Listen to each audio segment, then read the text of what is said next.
ऋषि दुर्वासा के भयंकर श्राप से उत्पन्न हुआ केले का पेड़, जानिए पूजा में कैसे पूजनीय बन गया केला। केले के पेड़ का अध्यात्म में भी बहुत महत्व है। इसे भगवान विष्णु का स्वरूप माना जाता है। केले के पेड़ के उत्पन्न होने की कहानी रोचक है, जो ऋषि दुर्वासा के क्रोध से जुड़ी हुई है। ऋषि दुर्वासा के क्रोध का परिणाम है केले का पेड़। ऋषि पत्नी कंदली के भस्म होने से उत्पन्न हुआ केला, पूजा व्रत विधान में केले का फल प्रसाद में, केले के पत्ता पूजा स्थल को सजाने में और केले का पौधा किसी भी स्थान को पूजा स्थल की मान्यता देने के लिए बहुत ही महत्वपूर्ण माना जाता है। आरोग्य की नजर में संपूर्ण आहार वाला फल केला आध्यात्म की नजर में भी बहुत पवित्र और पूजनीय है। इसके चौड़े पत्तों में श्री हरि का वास माना जाता है, तो जड़ों में महादेव का, जिसे मूल शंकर कहते हैं। केले का कोई बीज नहीं होता है और इस पेड़ में तना भी नहीं होता है, सिर्फ पत्तों ही पत्तों में परत दर परत लिपटा। यह पेड़ इतना अलग और विशेष क्यों है, कैसे हुआ उसका जन्म, पुराणों में इसकी कथा भी बहुत रोचक और आश्चर्य में डालने वाली है। ऐसा है केले के पेड़ का स्वरूप। केले के पेड़ को ध्यान से देखे तो यह किसी भारतीय स्त्री की कल्पना जैसा लगता है। पत्तों पत्तों में लिपटा तन, ऐसा लगता है जैसे किसी महिला ने साड़ी लपेट रखी है। सबसे ऊपरी भाग में फलों से लदी शाखा नुमा आकृति जमीन की ओर ऐसे लटकता है जैसे फूलों से सजी हुई किसी महिला की चोटी। दरअसल यह संरचना यूं ही नहीं है, असल में यह एक स्त्री का ही रूप है। इसका वर्णन पुराण कथा में मिलता है। इसका संबंध सबसे क्रोधी ऋषि दुर्वासा से है। केले के पेड़ की कथा। एक कथा के अनुसार महर्षि अत्रि और अनसुया के पुत्र दुर्वासा बहुत ही क्रोधी स्वभाव के थे, लेकिन उनके अंदर ऋषि संस्कार बचपन से ही प्रबल थे और वह 5 वर्ष की अवस्था आते आते ध्यान साधना में लीन रहने लगे थे। दरअसल दुर्वासा खुद महादेव के क्रुद्ध स्वरूप रुद्र के अंश से उत्पन्न हुए थे। क्रोध ही उनके स्वभाव का मूल था और वह तमाम ज्ञान हो पाने के बाद भी इसे नहीं त्याग सके थे।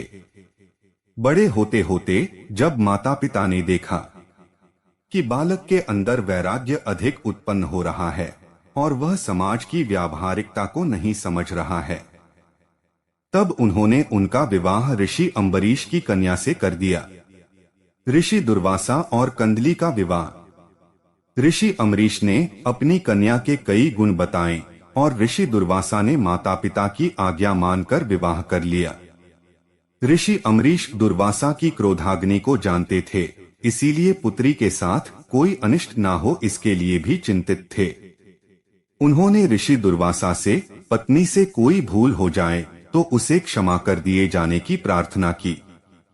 तब ऋषि ने उन्हें वचन दिया कि वह अपनी पत्नी के 100 अपराध क्षमा करते रहेंगे। कंदली में आने लगी निश्चिंतता। गृहस्थ जीवन में कुछ बातें ऊपर नीचे तो होती ही रहती हैं। ऋषि दुर्वासा की पत्नी का नाम था कंदली, जो कि स्वभाव से कर्मठ और बहुत समझदार थी।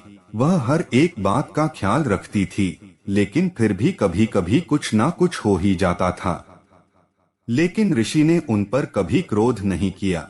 ऐसा होने से धीरे धीरे कंदली के स्वभाव में भी निश्चितता तथा आने लगी। दुर्वासा ने दिया निर्देश, लेकिन एक दिन ऋषि कहीं से प्रवास कर कुछ देरी से आए। रात में भोजन के बाद उन्होंने विश्राम के लिए कहा। साथ ही पत्नी से कहा कि मुझे कल ब्रह्मा मुहूर्त में जरूर उठा दें, मैं खुद भी कोशिश करूंगा, लेकिन थकान के कारण शायद ऐसा संभव न हो। ब्रह्मा मुहूर्त में ऋषि वर को जरूरी अनुष्ठान करना था। कंदी ने दिखाया आलस। अगली सुबह कंदली की ब्रह्मा मुहूर्त में नींद तो खुली, लेकिन आलस के कारण ना तो वह खुद उठी और ना ही ऋषि को उठाया। सुबह सूर्योदय के बाद जब ऋषि की आंख खुली तो दिन चढ़ आया था।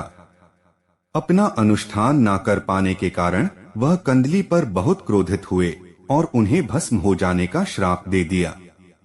ऐसे बना केले का पेड़ ऋषि के श्राप का तुरंत असर हुआ और कंदली राख बनकर रह गई। ऋषि को भी इस घटना पर बहुत दुख हुआ, लेकिन अनुशासन स्थापित करने के लिए उन्हें ऐसा करना पड़ा।